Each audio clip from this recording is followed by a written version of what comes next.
এর কিছুদিন পরের ঘটনা। এক বিরাট বাণিজ্যিক কাফেলা মরুপথ হারিয়ে এদিকে সেদিকে পথ ও পানির সন্ধান করছিল। তাদের সঙ্গে যে পানি ছিল তা নিঃশেষ হয়ে গিয়েছিল। এই কারণে তারা ভীষণ উদ্বিগ্ন হয়ে পড়ে। কাফেলাটি ঘোরাফেরা করতে করতে একসময় বিবি হাজেরার কাছে এসে পানি পানের অনুমতি চাইল। বিবি হাজেরা তাদেরকে পানি পান করার অনুমতি দিলেন। অতঃপর তারা বলল, হে মাননীয়া, আপনি অনুমতি দিলে আমাদের মশকগুলো পানিতে ভরে নিয়ে যেতাম এবং আপনাকে মূল্য প্রদান করতাম। হাজেরা আলাইহিসসালাম বললেন, তোমরা তোমাদের প্রয়োজন মতো ইচ্ছামতো পানি তুলে নিয়ে যাও।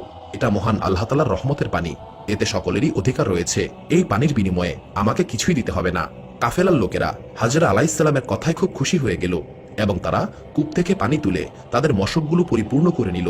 জমজম কূপ থেকে যে পানি নির্গত হচ্ছিল, কূপের চারদিকে বাঁধ দেওয়া সত্ত্বেও কিছু পানি চতুর্দিকে ছড়িয়ে পড়ল। ফলে ওই স্থানগুলো স্বাভাবিকভাবেই উর্বর হয়ে গেল এবং যথেষ্ট পরিমাণে বৃক্ষলতা উৎপন্ন হতে লাগলো। কিছুদিনের মধ্যেই এই স্থানটি মরুদ্যানে পরিণত হলো।